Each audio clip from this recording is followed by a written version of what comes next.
প্রত্যেক দিনের মতো আজকেও আমার দিনটা শুরু হয়েছিল বাবার মুখ থেকে। আমি বিয়ের আগেও আমার বাবার বাড়িতে মানে আমার বাড়িতে আমি ঘুম থেকে উঠতাম একমাত্র ঠাকুরের মুখ দেখেই বেরোতাম। এই বাড়িতে অভ্যাস হয়ে গেছে। আজকের আকাশটা দেখো কত সুন্দর, কিন্তু একটু পরে বৃষ্টি নামবে মনে হচ্ছে। আমি আর আমার শাশুড়ি মায়ের জন্য আমরা দুজনে চা বানিয়ে নিলাম। চা খাওয়ার জন্য ওনাকে চা দিয়ে আমি একটু বাইরের পরিবেশটা উপভোগ করার জন্য একটু বাইরে দাঁড়িয়ে চা খেলাম। এই দেখো বৃষ্টি শুরু হয়ে গেছে, দেখেছিলাম না ভীষণ জোরে বৃষ্টি পড়ছে। বৃষ্টির দিনে আমার খুব আলসে লাগে, তোমাদের কেমন লাগে কি জানিও কেমন লাগে অবশ্যই।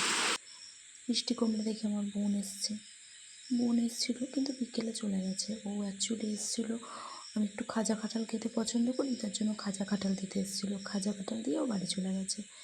খেয়ে দে দুপুরে খাইয়ে দে। আর এই দেখো আমি শুয়ে শুয়ে কী সব ভাবছি।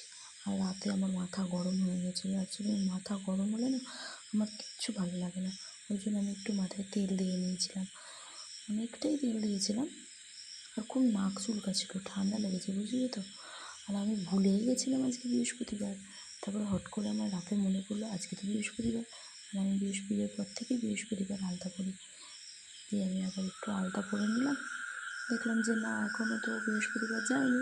রাতে আমি একটু অনেক রাত করেই শুই। বেশ সুন্দর করে একটু আলতা পরে নিলাম। মাথাও ঠান্ডা হয়ে গেল, মনটাও শান্তি হয়ে গেল। আলতা পরতে আমার খুব ভালো লাগে। দেখো কী সুন্দর লাগছে। জানি আমার পা লক্ষ্মী পা না, তবুও নিজের কাছে সুন্দর লাগছে। চলো আজকের জন্য এইটুকুনি, টাটা বাই বাই, দেখা হবে কালকে।